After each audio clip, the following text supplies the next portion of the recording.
Welcome to Grandma's Room, episode 38. Here with Ben. I'm Joffrey. Whoa, where's your hat? Oh, Joffrey. shit. Sorry about that. Today we're talking about the Dyatlov Pass Incident, Jack Churchill, and I have some news stories that kind of gel with the whole Grandma Room vibe. Alright. Theme. Yeah. You want to do yours first? Sure. So, Wait, what? Alright, there you go.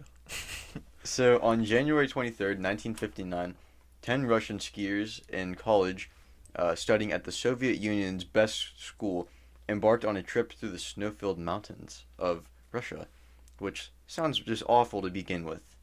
But they went because they needed a vacation, and apparently in Russia, that's what they do on vacation. They go to the mountains and test their surviving abilities. Sounds like hell, not Sounds a like vacation. Man Scouts. Yeah. And they wanted to test their survival skills out in the wilderness. And it said that I was listening to Time Suck, and he said that these trips were popular with college students because, number one, they didn't have a whole lot to do, like to go out and go to Disneyland or Idlewild or something like that. Mm. And number two, they would get marks that made them stand out when applying for a job. Yeah, wasn't it like it made just whatever system of government they had? It What was do you mean? I'm trying to think of a way to put it. I can't really. It just made them seem if you saw that in a resume. Yeah, it's like Boy Scouts helps you on the resume, like that kind of stuff. Yeah, and they hope to get a grade 3 tier certification, and all the people on this trip were grade 2 already, and grade 3 was the highest thing in the country that you could get. And their plan was to reach Otorten, and I know I'm pronouncing that wrong. It's Otorten, and the Soviet Union encouraged these trips, calling them active rest. And the group members consisted of you're gonna have to forgive me. This is just gonna be butchered. There's 9 people on here. Igor Dyatlov, Yuri Doroshenko, Lyudmila Dubinina, Yuri Krivonishenko, Alexander Kolovatov, Zenidia Kolmogorova, Rustem Slobodin, Nikolai Thibodeau Brignoles, Semyon Zolotarov, and Yuri Yudin. Wait, one of the first guys, his name was Dyatlov? Yeah. His last name, Igor Dyatlov. He was the group leader. Did they name it after him? Yeah. Oh, okay. And Igor he previously hiked the route that they were going before a year before, so he was the leader of the group since he had experience there. Mm-hmm. And the group left Sverdlovsk, headed to Otorten, and all of the members of the group were said to be upstanding students and seemed to be good people.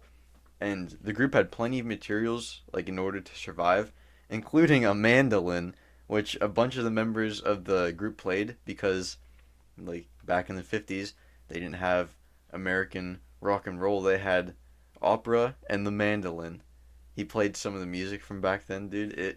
It sounds like hell. But the group they had playing materials.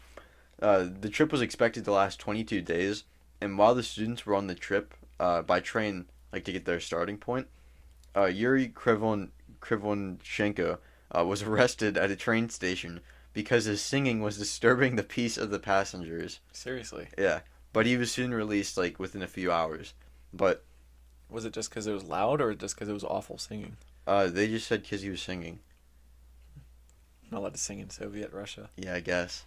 And at another station while waiting for a train, Yuri Yudin wrote in the group's journal that he either wanted to visit a natural history museum or a nearby factory. Which seems kind of shitty for your vacation to top that off. A factory. Yeah. Yeah, it seems kind of shitty. And on January 24th, they reached the last train station, and by the 25th, the group had reached a hotel where they slept 2 people to a bed, and this was supposed to be like a nice hotel. They said that it was 2 people to a bed and somewhere on the floor because the room was so small, and like they just didn't have enough beds. And the next day, they rode it on a flatbed truck to Camp 41, which that's the name of the camp, so I can't give you any more information on that.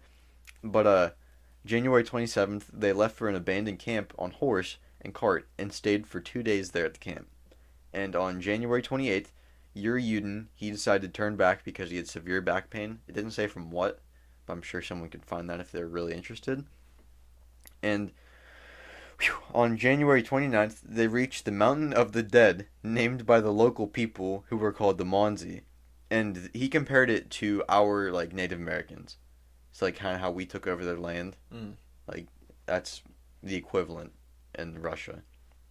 And the Monzi called it the Mountain of the Dead because they would go up there, like, to hunt, and every time they'd go, there would be little to no animals. Because there's just no way they could live up there. It's like the weather? Or... Well, I think that, like, it was so cold, and then I'm going to assume that there wasn't, like, a whole lot of stuff to eat or drink up there. But... like, not many plants and stuff. Yeah. And, so once they started, like, their descent, or ascent. Huh. Shaved. Anyway, so they walked single file in a route next to a local river, and they each took 10-minute turns as, like, the line leader. And the first night, that they used, or the first night they, like, slept out in the wilderness, Igor brought his own custom tent that could fit the entire group. It could actually fit 11 people, even though they only had 9. Sounds better than the hotel room they stayed in. I know, dude. Like, this actually sounds kind of cool.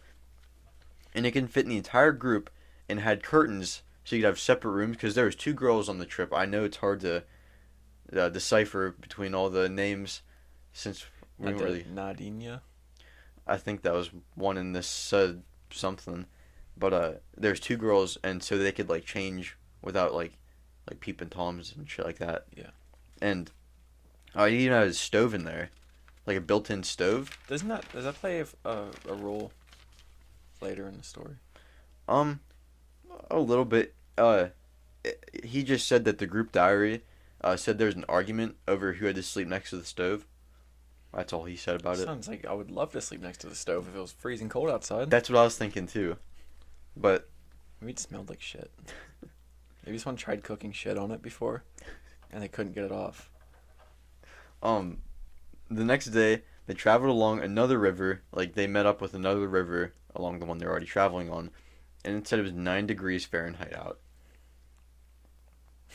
Sounds awesome. And they would, like, as they were walking, they'd watch the trees for carvings, because I guess the Monzi, like the hunters, would carve, like, their name and their family, and if they got anything, like what they got, and that's just something cool to see. Yeah. And they eventually found an old Monzi camp, like a hunter's camp, and it was covered in snow, so, like, they just stayed there, and they set up camp and woke up to 10-degree weather.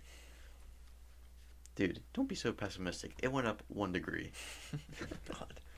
And so they woke up and they followed another Monzi's trail, and at 4 or 5 p.m., the group sets up camp on the edge of the forest, and the final notebook entry of the day notes how tired the group is, and that they were so tired they couldn't even dig a pit, like, to build a fire. So they're just exhausted. Yeah, they're exhausted, and they were second guessing the choice of going out in the middle of nowhere for their vacation, and so next day, February 1st, there's no journal entry. I don't know why, but we know that they went 500 kilometers the wrong way. What? Kilometers? Yeah. That's like over 200 miles. Maybe it was meters. Yeah, that might have been it. But this mistake took them to Dyatlov Pass. And on this day, there's something that forces the group to... So after January, 30th or 31st? We don't even know how many fucking days are in January. I'm pretty sure it's 31. Yeah. So, whatever the last day of January is, we don't know what happened exactly after that. But, on February 1st, there's something that forces the group out of the tent because they set up shop and about 3 hours after they set up camp. And they left so fast that they had to cut their way out of Igor's tent. There's two big slashes in the side of the tent. And they were expected to reach their destination on February 12th, but a search party wasn't organized until February 21st. And it wasn't like Soviet Russia saying oh, we don't care about our students. That was kind of a normal thing. People would take an extra week or so to come back. And 5 days later, they find the tent, and the next day, they find Yuri Krivoshenko and Yuri Doroshenko's body, and they're found up against a tree. And Igor Dyatlov's body was found 400 meters from them, and 100 meters from Igor, I'm sorry, is Zenida's body, and Rustem Slotobin's body was also found the same day. And on May 5th, 4 of the members are found dead in a den, like a snow igloo or something. And they were trying to take shelter, to try and get out from the cold. And on May 28th, they came, the investigation's over, and they draw the conclusion that something forced them out of the tent, and they all died of hypothermia. Just something. Yeah. Something forced them out. And around the time they started, so this is going in, it's what happened, or what they think happened. So around the time that they started to eat dinner, something spooked them or forced them out of the tent, and they cut their way out, and they leave everything behind, that could have helped them. They left behind, knives, or actually they did take knives because they cut their way out, but they didn't take shoes, socks. They were barefoot. Yeah, they're half of them were barefoot, and half of them aren't wearing any clothes, they were asleep. Well, I don't know if they're asleep, but so they were caught changing when something happened, or hypothermia. Sometimes you don't you feel hot, so you take off clothes. Maybe, but so they left a bunch of stuff behind that could have helped them, and 9 tracks were formed leaving out of the tent for about a third of a mile in a single file line. Which, if you're trying to flee something, I'm not gonna walk in a single file line. Wait, so all of them walked in a single file line for a third of a mile? Yeah. And there's one barefoot. Not all of them were barefoot. Some of them were barefoot. What the fuck? Yeah. And and it said that the person at the end of the line, he was tall, and he would walk away from the group a little bit, and then he'd come back. Kind of zigzagging off the trail? I don't think there's a trail. I mean, off their path. Yeah. They're making. And but the tracks signaled that they were walking in an orderly line. Obviously that if you're trying to get away from something, you're not gonna. So was it a frenzy around the tent, and then, or did they slash their way out and just walk out in a line? I don't know. I'm just wondering, were they scattered, freaking out outside the tent when they first got out, and then they grouped back up and went into a single file line? But That's he so didn't weird. say. Yeah. And so the first bodies that were found, they'd been stripped down to their underpants. Throwback to yesterday. And okay, that could be taken the wrong way. We were talking about underpants or underwear being a funnier word. Which one's the funnier word? Yeah, and we both agree. Underpants. Underpants. And so they've been stripped down to their underpants, and this could be explained by the other members taking their clothes, since they were so ill prepared.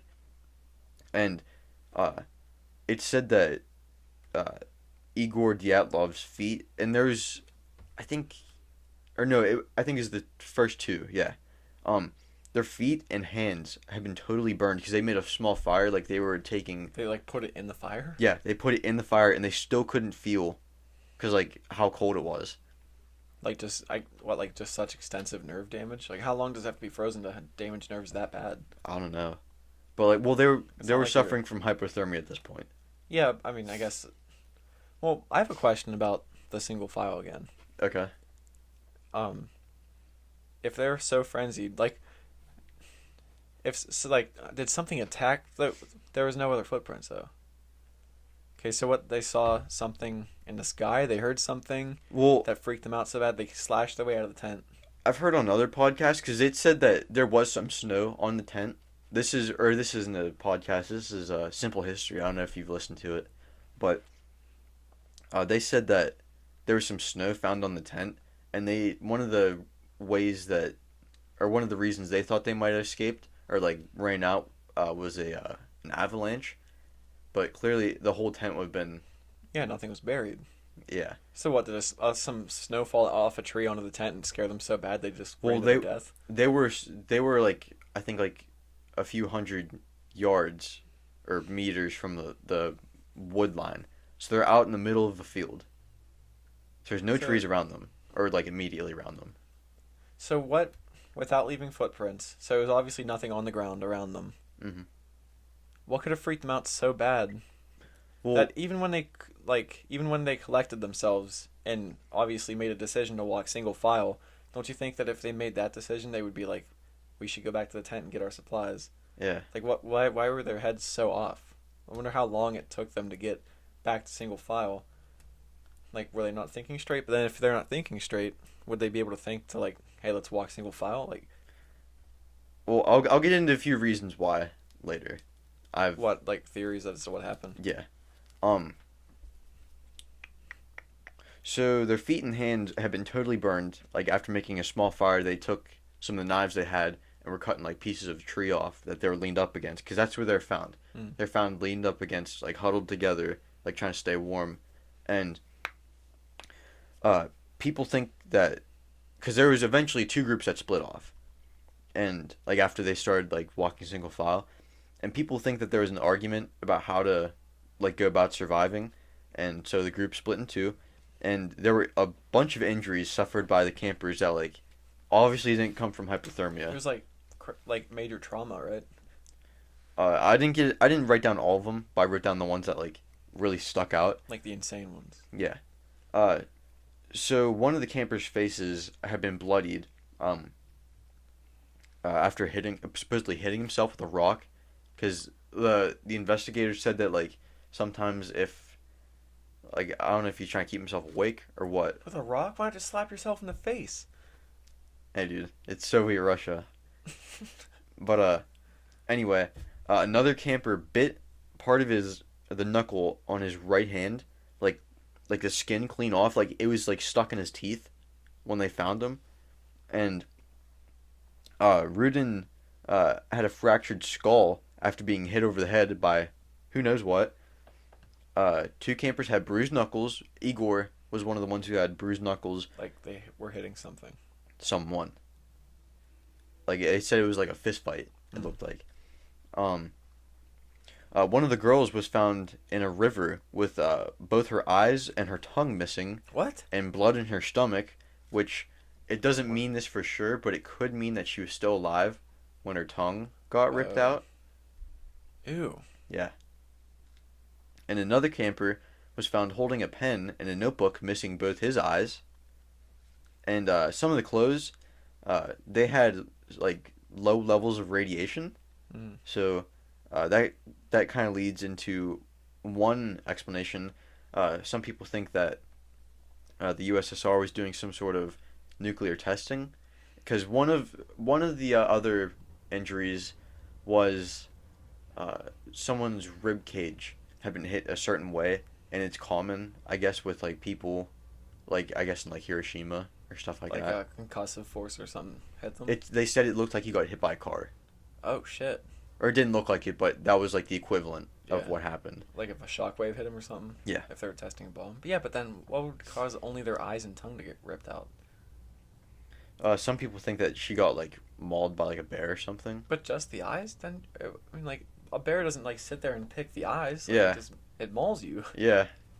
And there's some like other like really dumb examples. Things get in the way. I keep hitting with my arm. One is at the Yeti, one after the students, which is fucking ridiculous, I think. What if there's a Yeti? There's no Yeti. What about the abominable snowman? That's Okay. really loud.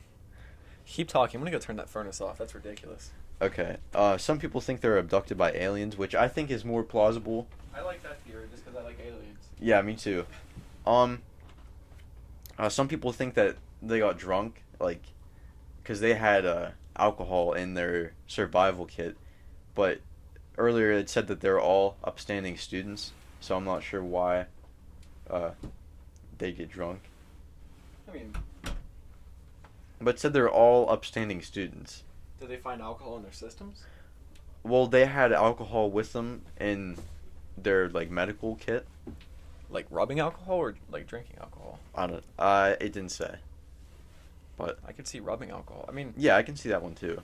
I was gonna say like back in the Civil War, they would use alcohol as anesthetic, but this wasn't the Civil War. Yeah. What year was this? 1959. Oh, okay. Nice. So that. What do you think it was? Let's go through the facts. Like, let's try to prove reasonable theories. I think they heard something, maybe it was off in the woods, or like Like a Yeti? or maybe a Monzi hunter. Were you able to find, like, do they, like, their language? I'm guessing it's different than Russian. I would guess, yeah.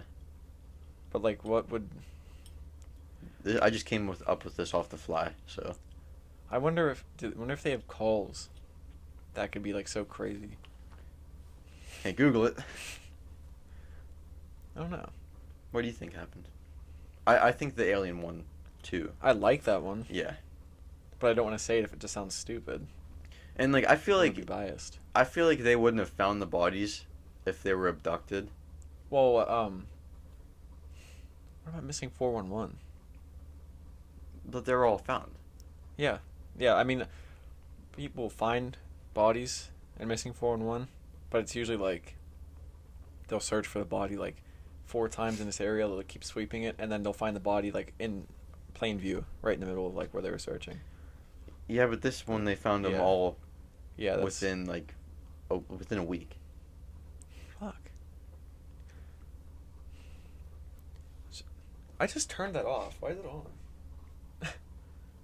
That has to be insanely loud in the mics. There's a little static. That's really fucking annoying. But here, sorry to be unprofessional. Let me go check one more time. All right. Just to make sure I turn it off. What the hell? So I don't know, like talk through a theory or something until I get back. Not really. Not really. What? No.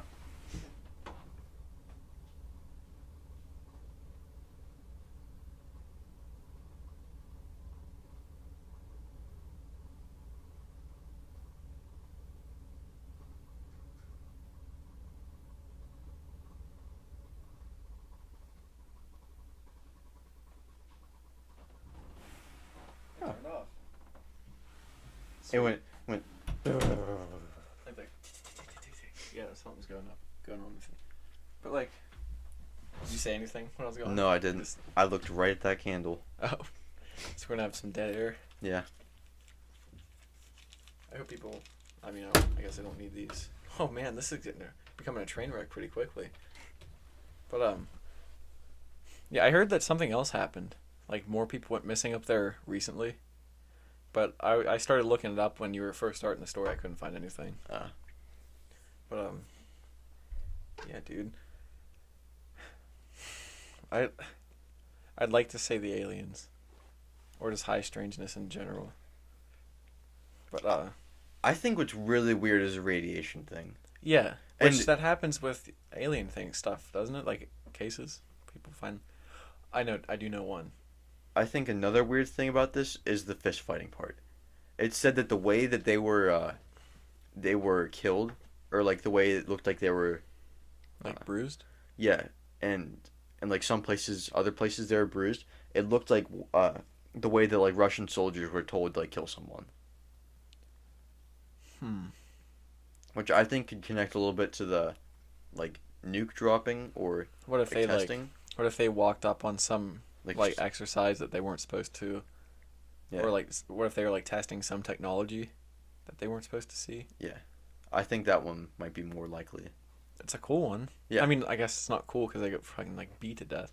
Yeah, but don't you think like, why would they beat them to death if they had weapons?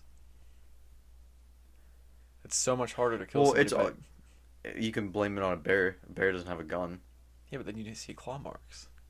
Bears don't hit. Yeah, you but with my point is that if you shoot someone in the head, it's obvious a bear didn't do it. Well, yeah, but this is Soviet Russia. People go missing all the time, and nobody knows a word. Yeah, but I just don't like. Why would they make this one look so? Why would they try so hard to fabricate that? Yeah, when other people just go missing. I don't know, but either way, the story's fucked. That is interesting. Like it looks like the way that Russian soldiers would fight somebody. Mm-hmm. I don't know. Strange. I'll have to look into that one. Like, look into more of the theories and facts. It reminds me of the Travis Walton case. I don't think I've heard of that. It was one of, like, the famous, 20th century abduction cases. He was just on Joe Rogan. Oh, okay. He was on his podcast. And, he was, like, a logger. Oh, I know this story. And they saw this UFO and he went up to touch it and, like, it blasted him back. Yeah. But, by where it was, like, there was trees around the UFO that he said was there. And when they tested the side that was closest, like, of the trees, like, they tested those sides, and the sides of the trees that were facing the UFO were irradiated, but the other sides, like, weren't. The hell? Yeah. So I wonder, I don't know, it's a parallel, but there's also... Still some differences there. Well, I'm saying, like, in the 20th century, we were messing with nukes a lot. And, and like, they were trying to get the upper hand. So, like, it was, I guess, some more plausible theories that it was humans messing with something radioactive. Yeah. If there was... That's just weird. I mean, the fact that there's radiation and the bruises that line up with the way soldiers fight, it does point to that. Yeah. I don't know. Strange.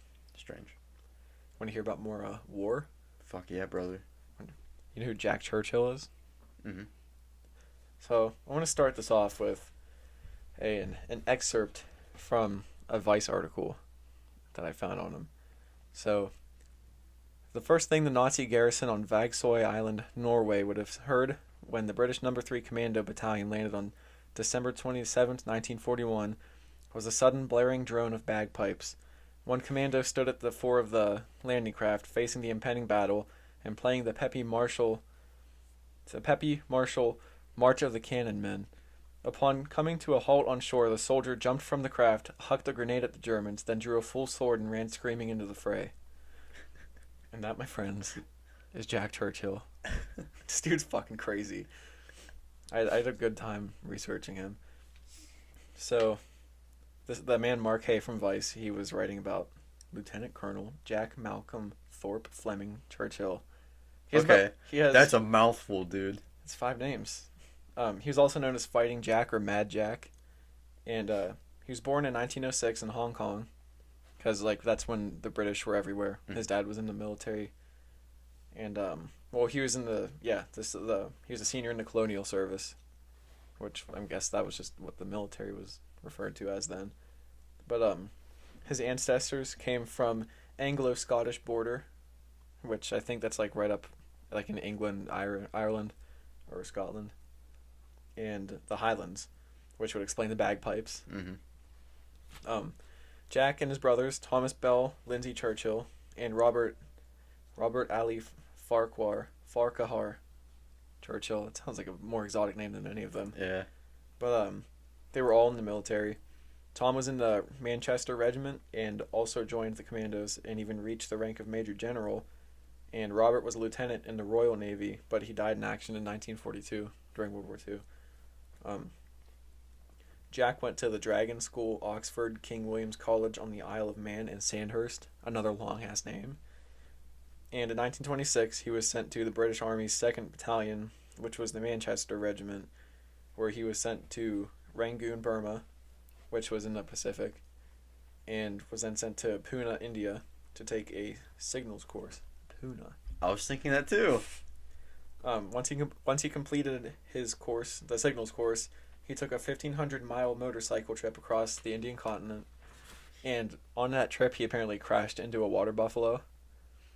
And when he would find train bridges, like that he couldn't get past, he would just like balance his bike really carefully on the rail, and push it across the whole train bridge. Shit. Just because he wanted to get across the continent. Mm-hmm. And I told you I think I told you yesterday, this will make you want to do more cool shit. Yeah. Yeah, I was really feeling that when I researched this. He was part of this regiment that he was in India and everything with, he became a great bagpipe player with the help of the pipe major of the Cameron Highlanders, which I guess that was just like some prestigious group of musicians. And also, while he was with this regiment, he was awarded the Indian General Service Medal with the Burma clasp, which I think he just got that from serving over there. And once he was back living in England, he got pretty bored with army life, and he left to become an actor. And I'm pretty sure he became a male model, too. And he had a part in the movie The Thief of Baghdad that was made in 1924. And I think he played an archer and or advised archer, like how to like shoot and everything. Yeah. And then later in 1939, he went to Norway for the World Archery Championship, representing England, and he placed 26th place. Shit. I think there was like 30-some people there. Oh. Not to take away from him, but better than I could do. After Germany invaded Poland in 1939, kicking off World War II, Jack Churchill was recommissioned to fight, and he started his legendary service record. On May 27th, 1940, Churchill and other soldiers were waiting at the base of a tower, waiting for a German patrol to appear on a hill near the French town of Lepenet. Damn. Okay, got that one. When the German officer was 30 yards away, Churchill gave the signal to his men to ambush by killing the Nazi by shooting him in the chest with his bow and arrow. Then he took out his medieval-style basket-hilted claymore sword and started directing his elements to take out the rest of the Nazi patrol. So he was just bow and arrow and sword. He said, "Any officer who goes into action without his sword isn't properly dressed." That was like one of his mottos. And he also fought at Dunkirk, and after Dunkirk, he volunteered to join the commandos.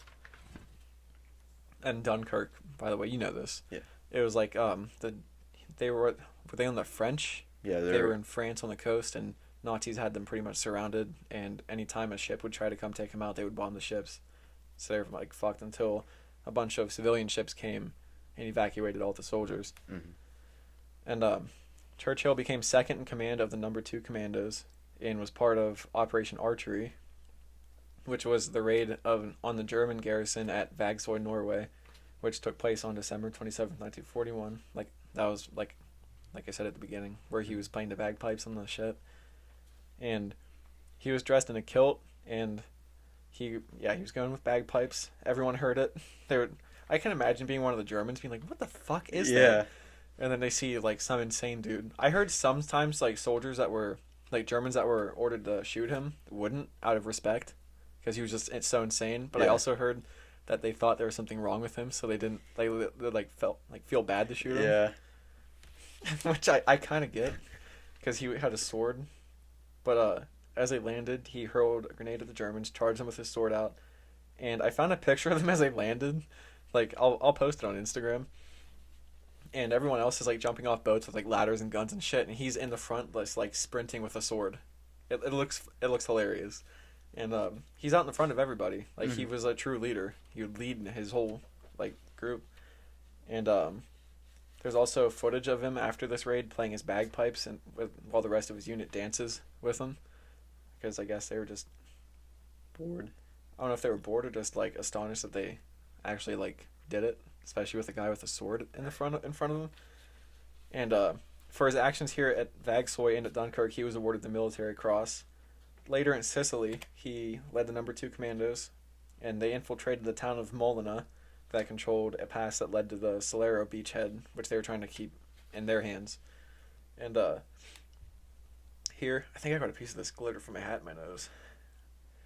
But here he captured 42 Nazi soldiers and an 81 millimeter mortar team, all at sword point. He captured like 40 some people with a sword, and he was awarded the Distinguished Service Order 2 times throughout the war. Later, Churchill was leading a raid in Yugoslavia, where he led 1,500 partisans, which were a Soviet resistance movement to the Nazis. Like, they weren't quite military, I don't think. They were just like Like a militia almost? yeah, you know how, like, there's like the French resistance. I think it was like a parallel to that. And he led them and 70-ish commandos. And during an artillery strike, he was playing the song "Will Ye No Come Back Again" on the bagpipes while they were just getting bombed. And the Nazis, thinking that he had a direct relation, because, well, a grenade came also next to him when he was playing that and knocked him out. Okay. And the Nazis thought that he had a direct relation to Winston Churchill, like, due to the name. Mm-hmm. And they captured him and sent him to Berlin for interrogation, where he was chained up with some Austrian dignitaries. And he also caused a panic, because they were, like, moving, like, they would move him from place to place, like a prisoner. Yeah. And one time when they were moving him, he started a trash fire. Like, I guess he just caught a bunch of garbage on fire somehow, and, like, caused a panic wherever they were at. And they decided that he didn't have any useful information, so they sent him to Sachsenhausen concentration camp near Berlin. Soon after arriving at the camp, he pretty much said, "Fuck this," and escaped from the camp. So he escaped. He walked about 125 miles through Nazi-held territory, made it a couple miles away from the Baltic Sea, where they captured him again.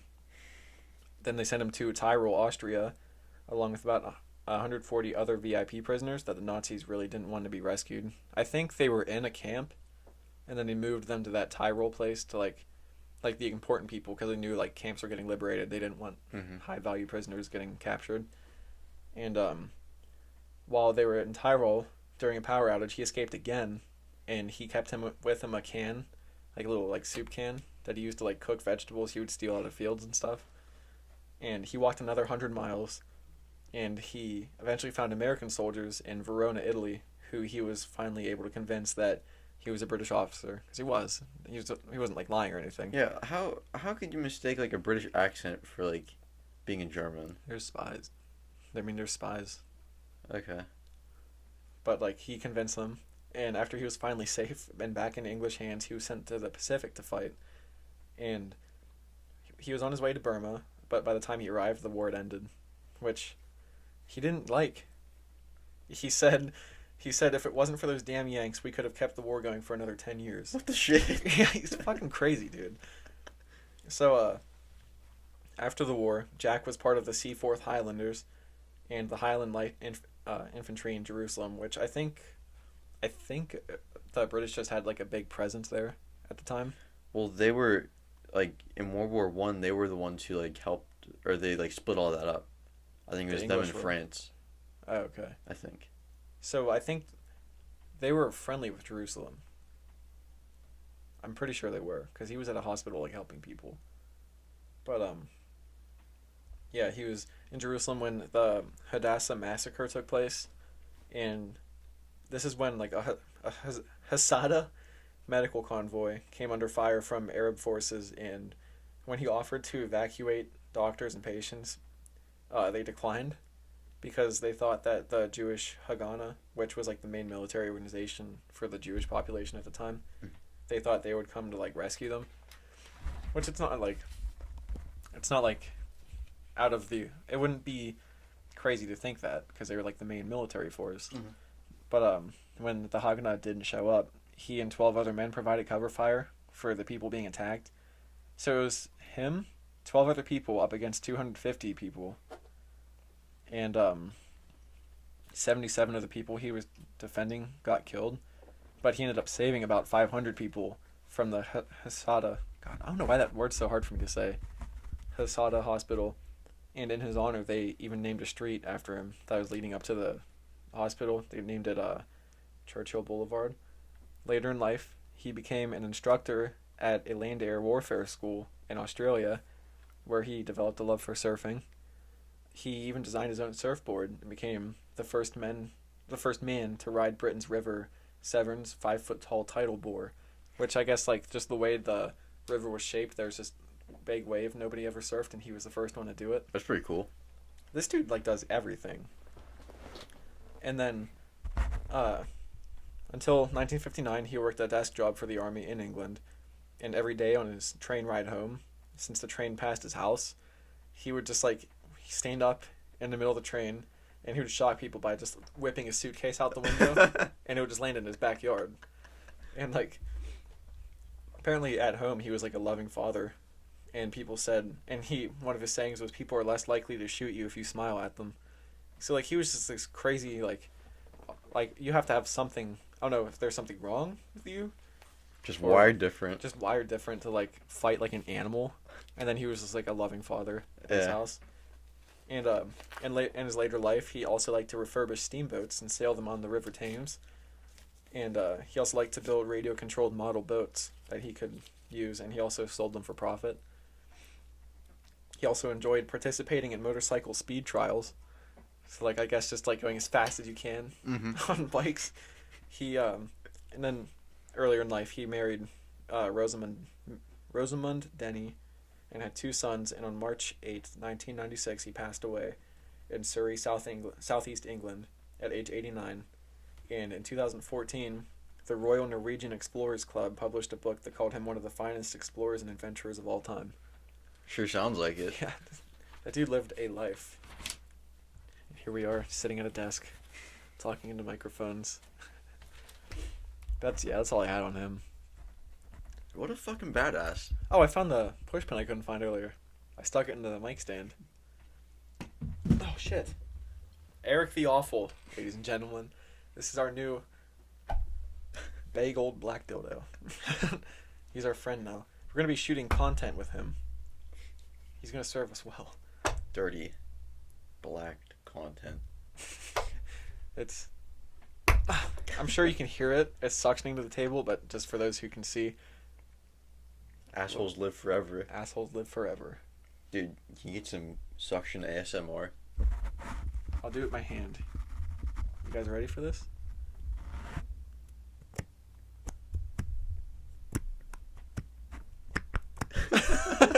That sounds disgusting. You want to play with them? Here, I got an idea. Us moving these mics are going to be loud as fuck. Who cares? Yeah, get it.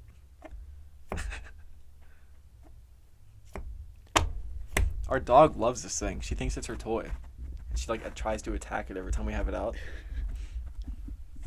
But yeah, I have some news stories. All right. Get into some news. I also have one I didn't like actually write down, so I'll probably read that afterwards. But this first one from the New York Post: first ever space hotel slated to be operational by 2027. Shit, dude. That's 6 years. Yeah. The company Orbital Assembly has plans to start building the Voyager station that will be in low Earth orbit in 2025. I hope it happens. That'd be fucking amazing. It will be a resort that they're hoping will be operational by the year 2027. The station will look like a giant wheel with an X in the middle. And the X will be pretty much just like tunnels connecting other sides to each other. And it will consist of themed restaurants, a health spa, a movie theater, gyms, libraries, concert venues, and Earth viewing lounges and bars. Holy shit. Dude, it sounds so awesome. Like, can you imagine going on vacation and not being on Earth, but being able to like look at it at the bar? And it will have enough rooms for up to like 400 people and spaces for the crew, air, water, and power systems. Obviously, you need those. Yeah.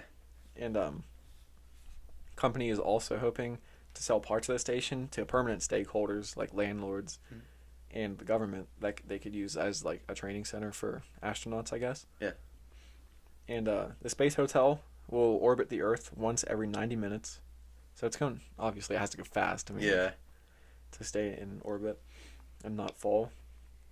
But the artificial gravity will be close to that of the moon. So it'll still be like, what is that, like a sixth of the Earth's gravity? And John Blinkow, the founder of Gateway Foundation, who will run some of the station's pods, says this will be the next industrial revolution. I hope it is. That'd be so cool, dude. I hope that we see the space revolution. And he explained that the station's rotation is vital because it's going to be spinning on an axis. And he said it'll be vital because that's what will cause the gravity effect, and people need gravity so their bodies won't fall apart. That was his words. And yeah, they're hoping to make multi-month stays on the station possible, so you can stay up there for months. And after orbital assembly completes gravity testing, STAR, which is Structure Trust Assembly Robot, will begin building the station's frame in orbit. Shit, dude. I hope in 6 years there is a floating hotel. I also wouldn't mind seeing stuff underwater. That'd be cool too. Like in the oceans.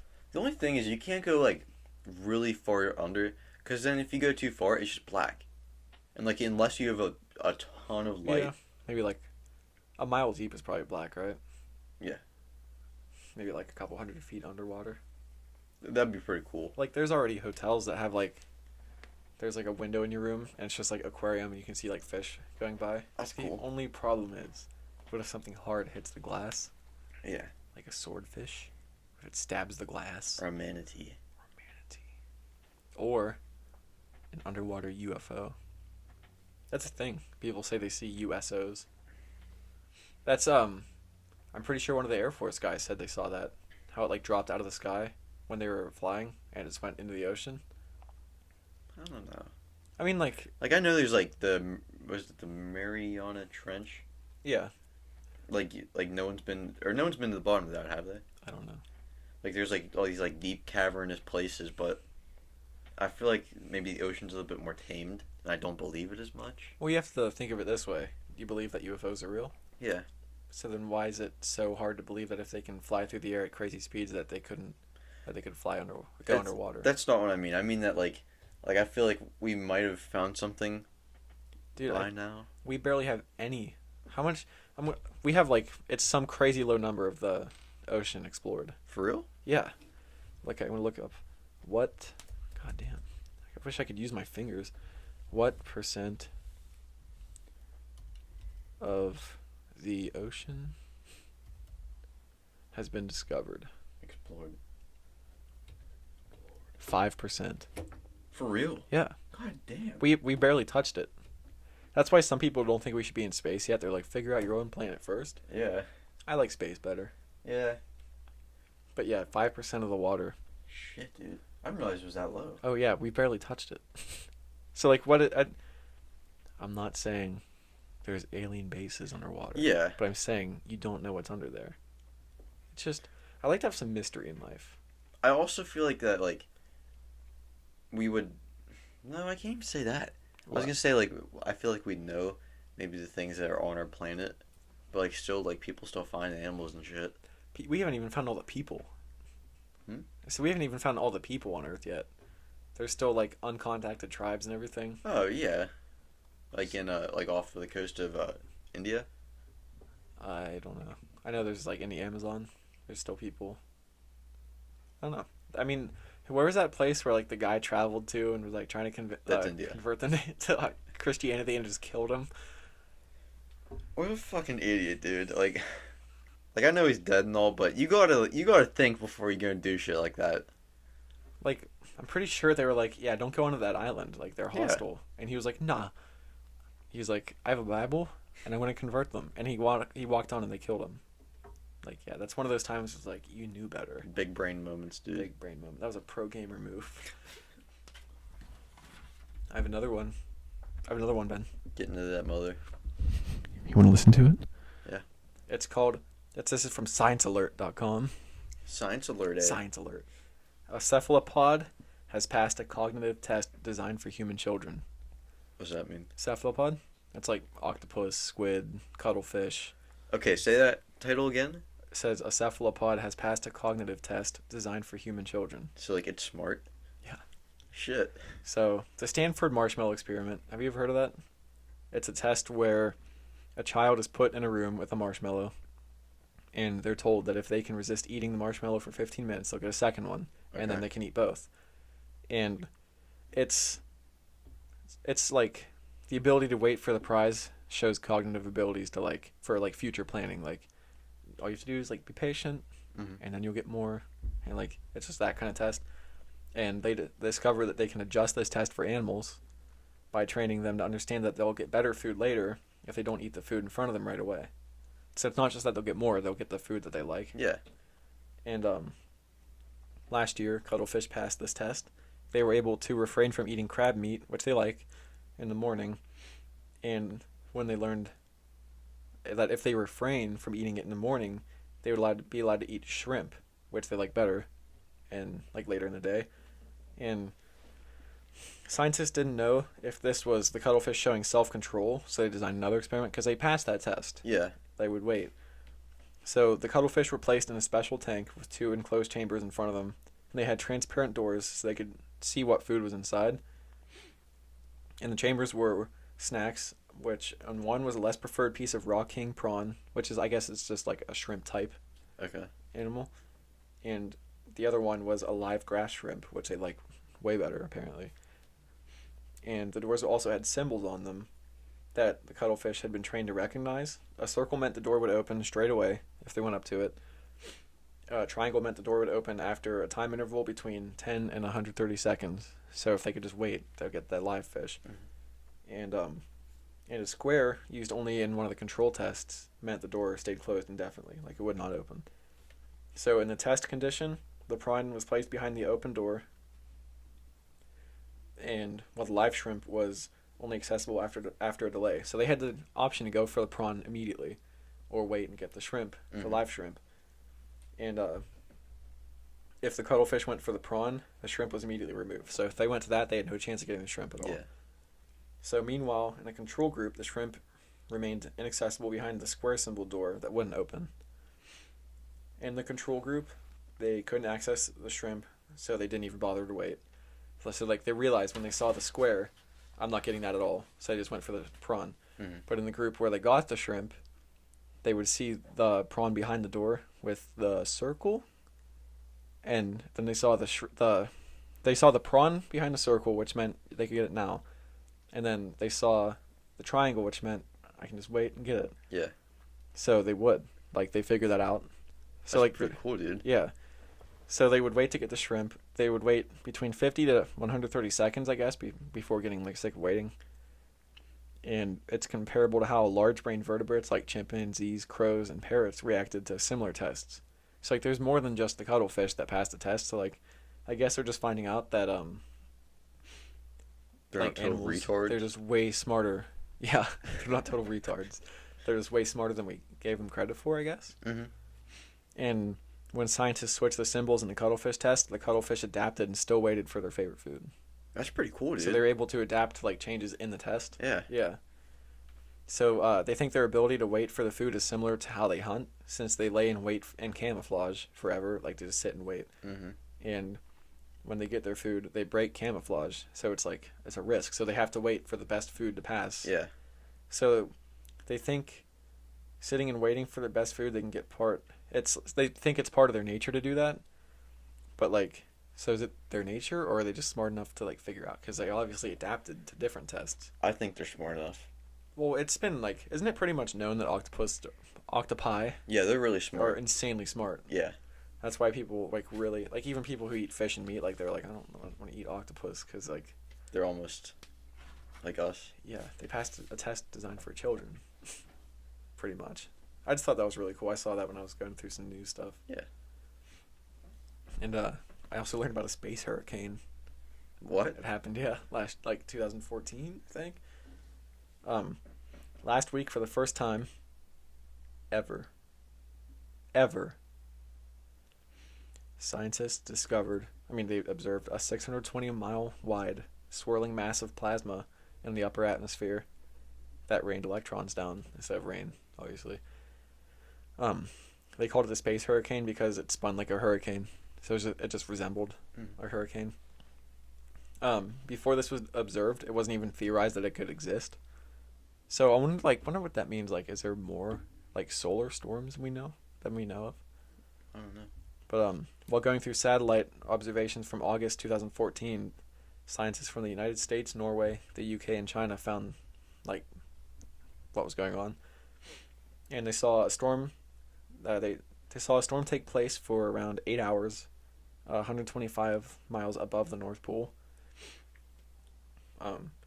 Larry Lyons, professor of atmospheric and oceanic sciences at the University of California, Los Angeles, said you could see flows of plasma going around, which were like the winds of the space hurricane.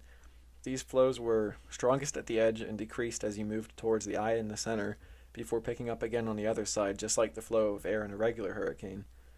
These storms are caused by streams of plasma from the sun and what's called solar wind, and they also cause phenomena like the northern lights that you can see. I think there's southern lights too. I saw that. I didn't look into it. Yeah, this one didn't pose any danger because it was over the North Pole, which we don't have any like electronics. I mean, we have like a base up there, don't we? But no, it didn't pose like a huge danger. Mm-hmm. But they said other ones that like over, say like, or just over our country, I guess. They said they could cause disturbances with satellites, disrupt infrastructure like power, and cause surges in power lines. So yeah, shaved. I feel like these past couple years they've just been discovering a ton of stuff that nobody ever knew about, along with like the UFO stuff. Well, I guess they wouldn't be discovering more; they just being open released about it. Yeah. But yeah, I found that stuff cool. Yeah. And I found more UFO news. I think I told you about that, the Browns player that saw the UFO. So I'll just go through that now. This is the one I didn't write down. Baker Mayfield. He tweeted that he was on his way home from dinner with his wife, Emily, and the married couple saw a UFO.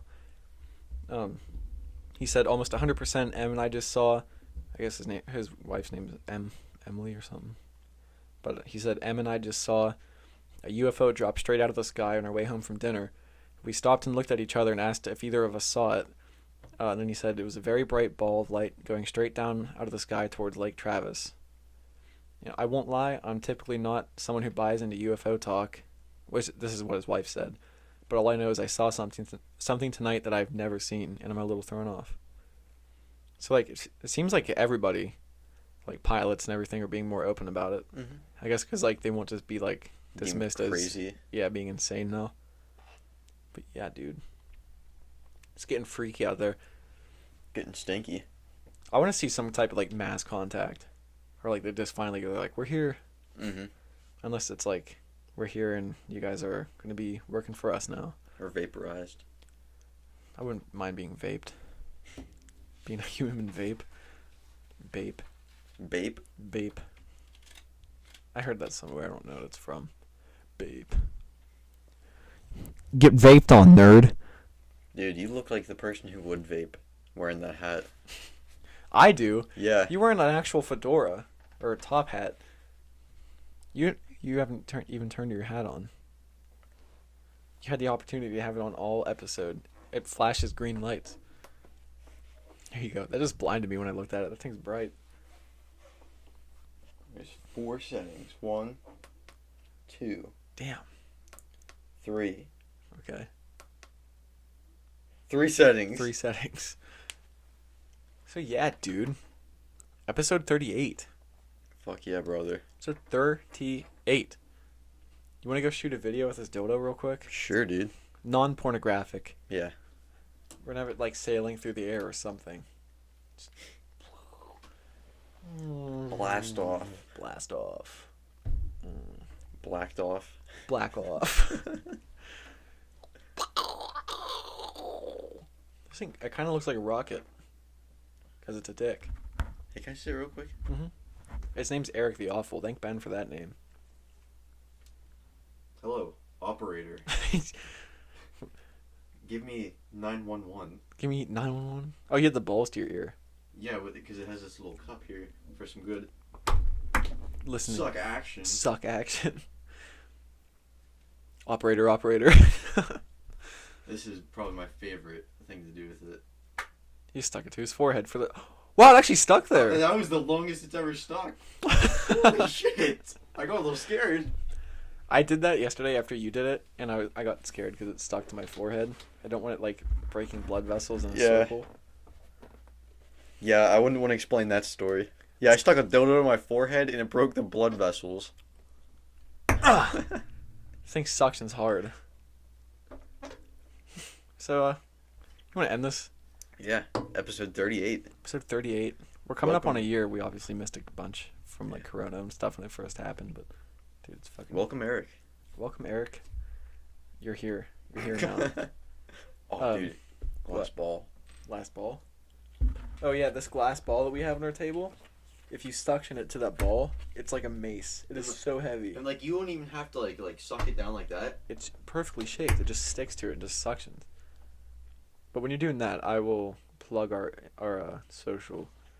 Okay. You can follow us YouTube, Grandma's Room Podcast. I just put the link to our actual website in our Instagram bio.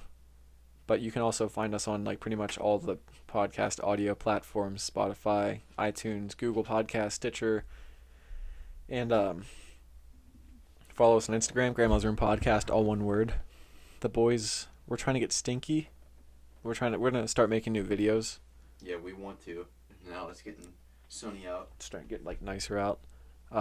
We have playlists on Spotify. I'll just look them up right now. Just read them off real quick, like. Oh, I got it. Trap house, opium den, saloon, jukebox, guitar case. Crimbus Tree, which is Tree. just Christmas. Is that it? Yeah, so saloon is old country. Grandma's opium den, that's like just vibing music, I guess you'd call it. Yeah. Trap house is rap, jukebox is like oldies, and guitar case is rock. Alternative. Mm-hmm. So yeah, and I have a ton of music I'm going to be adding really soon too. So we're pumping up our podcast. That's not it.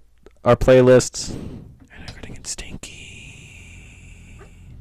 So yeah, just stay golden. Yeah. Keep on playing with Erik The Awfuls. Yeah. Anything- Remember, assholes live forever. Assholes live forever. Anything else you want to say? Negatory.